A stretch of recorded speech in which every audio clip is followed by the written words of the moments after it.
Jack Leatherbarrow, and I'm here with Wizzi Magnussen, host of The Business Of, to find out what this new podcast is all about. So, can you tell us what The Business Of is all about and what you'll be featuring on your podcast? Sure, so The Business Of is split into 8 series. I've got 8 series prepared so far, and they range from the business of coaching and mentoring is the first series coming out on June the 1st. And then the business of mental health, the business of digital marketing, the business of our planet, the business of science and technology, and a few others. I don't have the list in front of me, so I can't remember all of the series, but we have 8 series planned. And what we're going to be doing is releasing an episode a week, and each episode has a different guest. So, and these are all experts in their field. So the business of coaching and mentoring, we've got Lee Broders, who is a business and life coach, Helen Calvert, who runs Clear Day, which is a VA agency, and she's also a coach. They're all coaches. We've got Robin Waite, we've got Angela D'Souza, we've got Alex Mellor-Brook, Janine Jacob, and many more. And these people are from all over the world, and they are top experts in their field. They really know their stuff. And each episode is actually going to be, the theme of each episode is slightly different each time. So it's always the business of coaching and mentoring, but then we'll talk about happiness in the workplace from a coach's perspective. We'll talk about finding joy. You can tell that I like happy things. We'll talk about what the difference between coaching and mentoring is, how to grow your business, how to launch a business, how to even exit a business. All of these topics are covered on various episodes of this first series, which I'm very excited to be releasing, as I said, on the 1st of June 2023. And yeah, they're great guests. I'm looking forward to it. Excellent. Sounds really, really interesting. So what's the mission of The Business Of? So this all goes back to my kind of core values, and I believe that every person has a story and every person has an entire brain of knowledge that if you could just extract, could teach so many other people. So what I want to do with The Business Of is provide a platform for people who are passionate about what they do, people that are loving their job, because the thing is, we all have to work, most of us have to work, and if you don't enjoy your work, that's a huge amount of time you're not enjoying yourself. And I don't think anybody should put themselves through not enjoying their work. So what I'm doing is I'm interviewing people that have a absolute fierce passion for what they do. They've really found their ikigai, they know what they're about, and they are loving their jobs. And this is to work as an inspiring sort of piece of audio so that other people that listen to them might think, oh, maybe I want to do that, or maybe that bit of what that person does inspires me to go and do what I want to do. Because I think we all need to be happy in work, and we all deserve to be happy in work, and until you find what you really love, it's a difficult struggle. So these are people that have found what they love, they've found where they belong, they've found a way of making money out of their passions, and that's what it's all about. Amazing. That's really, really informative, because I know sometimes just listening to someone else speak about something that you're interested in, that can unlock so many ideas and inspirations and passions for other people as well. So that's really inspiring. Great. Well, inspiring is exactly what I want the show to be, and that's why I've selected the guests I have, because they're all absolute rock stars in my opinion. Amazing.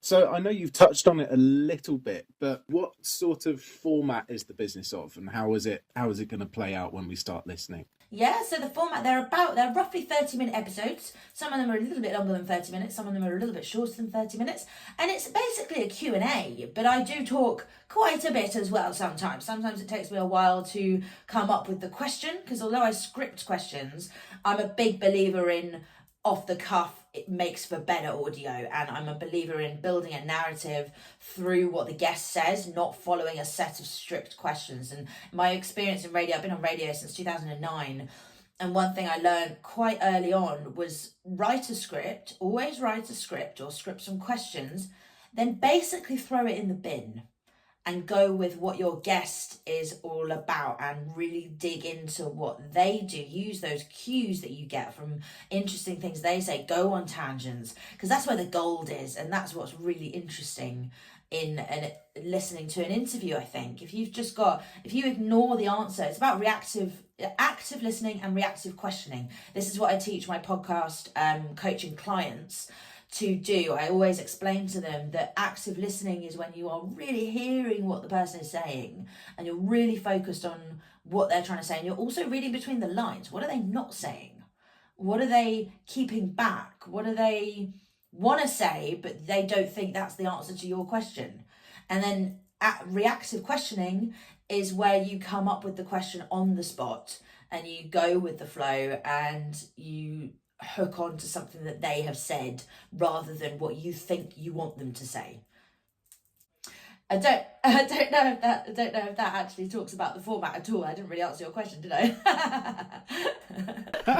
No, but I think that covers a good portion of it, because you're quite right in what you say. Sometimes when you're under these sort of circumstances, having a completely left-wing question can really open it up even more into other tangents and bring in a different aspect or a different feeling towards what you've been talking about. It's very, very interesting. And it's all about feelings, actually. Audio, I believe, it's a very intimate bit of media. It's a very intimate channel of media because people listen to it in the bath, in the shower. People listening to it in their personal car, which is very much a sort of personal space. People have it in their ears.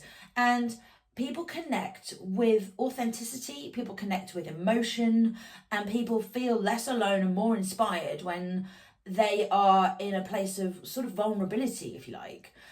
So it's really getting the feelings out of the people that other people can recognize, because we all have a similar set of emotions. We all are triggered in different ways. Our emotions come out in different ways by different external variables, but we all feel sadness, we all feel loneliness, we all feel happiness at some point. So if you can get out of a story the emotion in the narrative, I think that makes for compelling audio.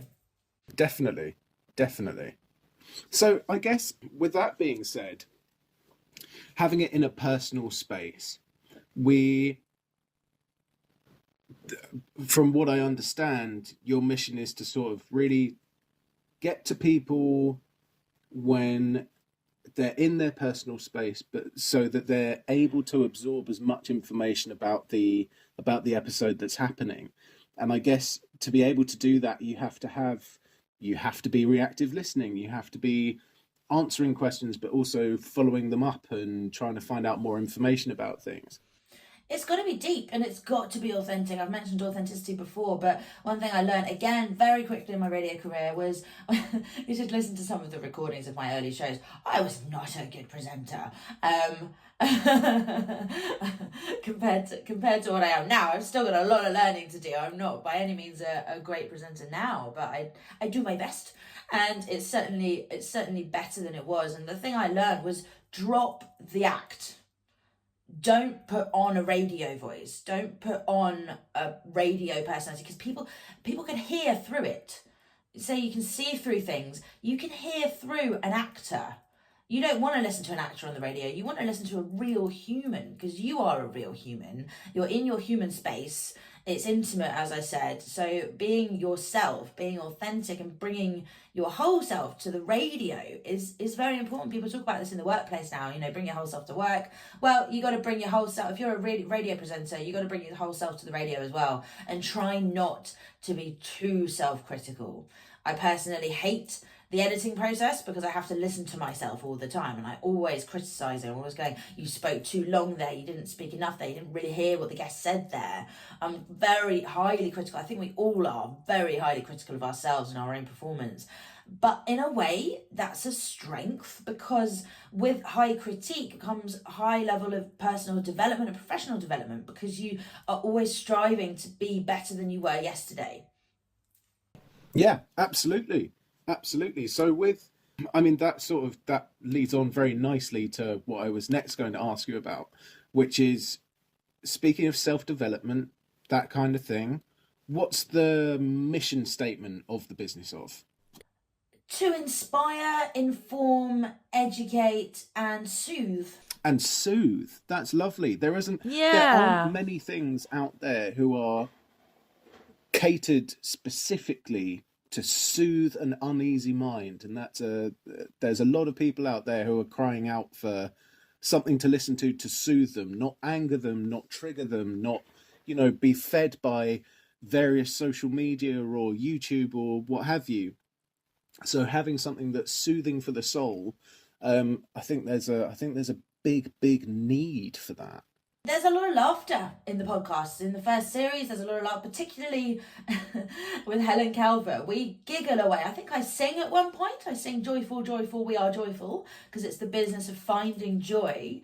So it's a giggle as well. It's also entertaining. I want to entertain as well, but it's more about giving people an idea that you can be yourself and you can make it work and you can work on your passions. It's and this is my passion. Radio presenting and podcast creating and editing and coaching is where I found my place, and I just want to shout about it to other people and say, look, find your place. Doesn't matter what it is. It might be in engineering, architecture, it might be in the medical sector, it might be in science and research, whatever it is. And throughout these podcasts, this is why I have so many different series, because they cater to a different set of people. So the first series really caters towards people who are looking for coaches or mentors, and they want a lot of free tips. It also is an opportunity for the guests to come out and present themselves to the world, so that I'm hoping that some listeners might get in touch with my guests if they resonate with them, because every coach and every person needs to find the coach that works for them. We're not for everybody. Nobody is for everybody, and we all have to recognize that when you gravitate towards the people you are for, it's beautiful, it's synergy and it's energy, and it is engaging, and that's why I select the guests I do, because I have a synergy with them. I enjoy their company. It's fun. It's a nice chat. And it's also very, very informative, a lot of tips, and it's very, very positive.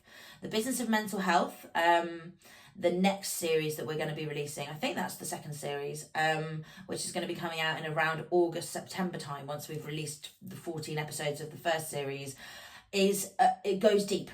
Goes very deep, but again, it's incredibly positive and powerful, because the people I interview on that are all mental health professionals, or they're people with lived experience of mental illness. All of them, without a doubt, have a beautiful message for the world, that it's okay to not be okay, that it's okay to be yourself, that we all have mental health. We don't necessarily all have mental illness, but we all have mental health. So even the really deep ones that might cut you a bit, I want to make an impact with these shows. I want these programs to be impactful, and whether that's to inspire, or to give someone tips, or to make someone cry in some places, because that's what, again, it goes back to the feelings, and we connect with feelings. If you can get your authentic feelings across in an audio format, people will resonate with that, and it will help them. I want to help people, essentially. Yeah, amazing. Well, I don't think there's a more noble cause than that, is helping the general population with mental health, and not just locally, but worldwide, which is incredible. So that neatly leads me on to, so what can we expect? What's the first episode, and why did you want to put that up first?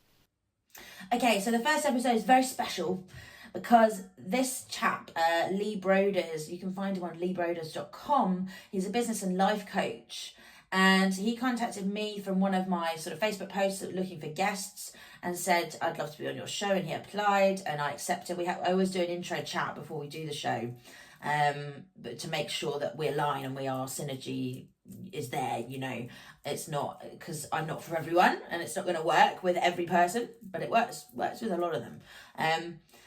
He is now my business and life coach, and he has been for almost a year, and what he's done for me is just undescribable. It's invaluable. He's moved mountains as far as I'm concerned. And he blames me for the moving of mountains. He says, you've done this yourself. And I go, no. This has been your guidance that has done this. He's a phenomenal character. He's funny, he's kind, he's compassionate. He's also the perfect challenging friend. He holds you accountable. And I've managed to hire a production assistant, which I had planned for in a year's time. But because of my financial situation, because of the business has grown since I've met Lee, I've been able to hire that person a year earlier than predicted. So that's very special. He's an ex-veteran. So he was in the army for 10 years. He was involved in 2 conflicts. He then did a Master of Law and a law degree in his 40s. So he had not much education as a kid, and he thought he was dumb, which is the most ridiculous thing I've ever heard, because he wasn't academic at school. And then to prove to himself that he could do it, he got his Master of Law. And now he's a certified life coach. He's NLP certificated, he's CBT certificated, and something else. CBT is cognitive behavioural therapy, and he works with a lot of ex-army, ex-military who have conditions such as PTSD. And I can't sing his praises enough. So he is the first episode. We're kicking off with that, and that is simply the business of coaching. And I thought that made sense as well, because his wasn't a different theme, it was the business of coaching. So I thought for the business of coaching and mentoring, so as not to confuse anyone, I thought because when I introduce the shows, I say this is the business of joy, but it all comes under the umbrella of coaching and mentoring. So I thought it made sense. So yeah, that's the first episode, which is coming out on the 1st of June. Amazing. Well, that's not far away at all. Looking forward to that very, very much. So in terms of future episodes, future series, I know you've touched on a few things, the mental health and that kind of thing, but what else can we expect from the business of in the future? So you can expect an incredible series called The Business of Science and Technology. Now, I'm not saying it's incredible because it's my show and isn't my show incredible. I'm saying the guests blow my mind. They absolutely blow my mind. Science and technology. There's one, Science and Innovation, which I recorded recently, which is just fascinating. It's all about how AI is helping create remote labs. So that, because the thing about science research is it is a full-time, double full-time job. You are in the lab 24/7, and I know this from experience because my husband did a PhD and is now a postdoc. He's in the lab a lot, and what they're developing is technology where you can actually control the lab and the feeding of the cells and things like that remotely from your house. So you can have a better work-life balance. You can see your family. You might still be working, but you'll be in the room, you'll be around. So that was really fascinating. Eric DeRosa is the host of the From Survivor to Thriver podcast. He comes on the business of inspiring a movement and the business of mental health conversations. I haven't decided if I'm going to publish both of them or one of them, because I feel like I've got so many to choose from, because I've already recorded all of these episodes. I've recorded about 400 The Business of radio shows, and the podcast is just the conversation of those radio shows that I've produced. So yeah, and his podcast is phenomenal. He interviews all sorts of people with lived experience of mental health, and his own story is very powerful. And he's just an all-round amazing guy, and he's actually a partner of my mental health initiative, Minds Anonymous. He provides podcasts on there. So if you want to hear his podcast, go to mindsanonymous.com, and you'll find a few select episodes that we have published. You'll find mine on there as well, because he's interviewed me. Yeah. Fantastic. Yeah. Well, thank you so much for talking to me today about the business of. How can we get in touch, and where can we find more information? So the best thing to do at the moment, because they're not released yet, they will be on all the major podcasting platforms. So Spotify, Google Play, all the others. It will be on all of those. So you just search The Business of after June the 1st and you should find it. But for now, head to wizmedia.dk. It's wizmedia.dk. And you can go to The Business of podcast there, and that's got all the information. At the moment, it's got links linked graphics to the first 7 episodes of the first series, and I'll be populating more on there as we go. So yeah, wizmedia.dk. Fantastic. Well, thank you so much for joining me today, Wizzy. And as always, have a lovely day. Have a lovely day too. Thank you so much, Jack. Thanks.